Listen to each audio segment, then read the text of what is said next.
Okay, we're back with part 2 of ownership, right? All right, got the camera a little bit more, so we're a little more situated now, right? So, back to what I was saying though.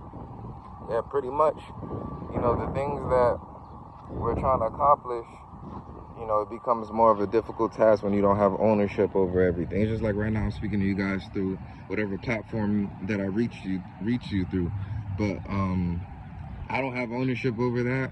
If they wanted to take down the video, come up with a flag and say, hey, this doesn't fit what we want you to be, preaching on the social media platform, they can take it down.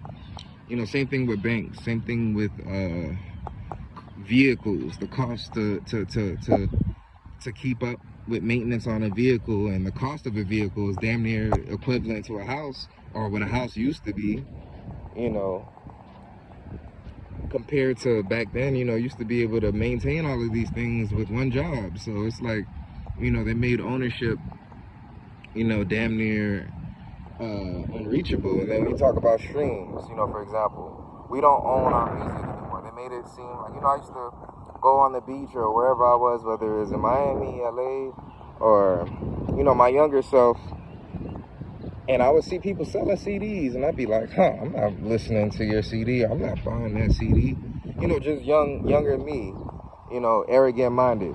But then again, those people were always ahead of the curve because they believed in their art enough to have ownership of their art.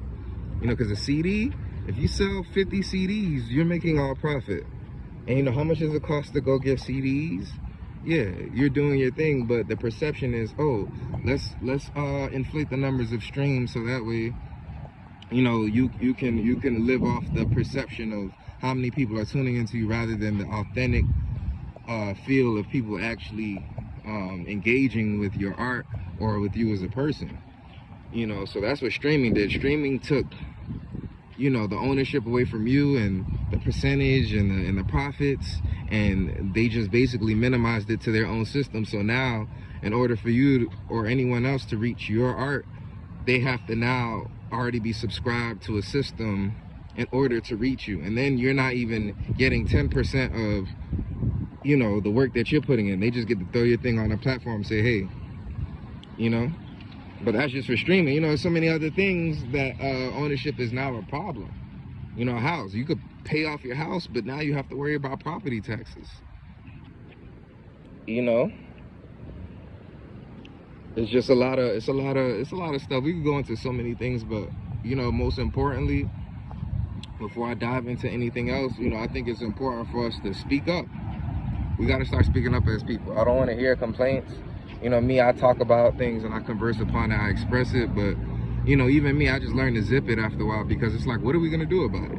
It's like, we see it happening, it's in our face, and we've become so desensitized to our freedom being taken away and right in front of us that it's just like, it's cool now, we'll just work a job. Well, guess what? Work is not paying your bills anymore. You don't own anything.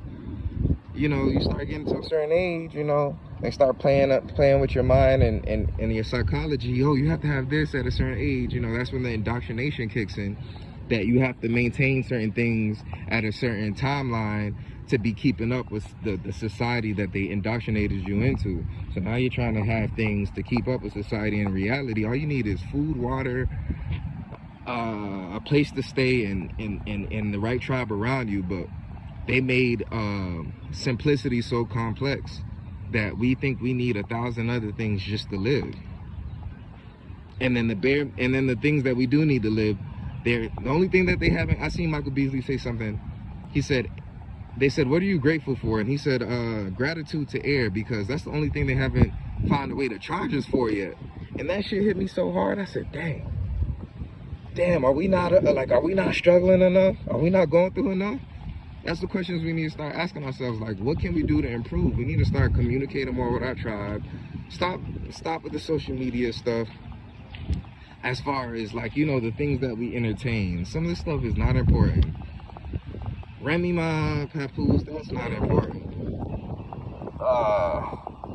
The Tory Lanez and Megan Thee Stallion situation, that's for another subject, but that's not important right now. One thing I tell you that is important, well, as the Megan Thee Stallion and Tory Lanez thing is important because Nah, we're not even gonna get into that. But I'm gonna tell you one thing.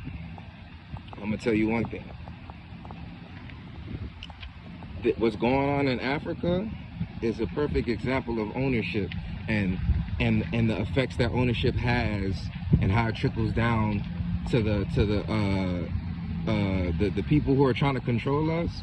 What Ibrahim Traore is doing is so beautiful because he's showing you something he's willing to die for, and he's exposing the system that's been in place for so long, and he's just showing you what doing right results in, you know, not only for his people, but how the enemy reacts to you doing right, the agendas, the propaganda, all the things that happen the moment you want ownership. Not you terrorizing anyone, not you doing anything that isn't righteous, but the moment you want ownership, the moment you decide to take things into your own hands is the day you've shifted.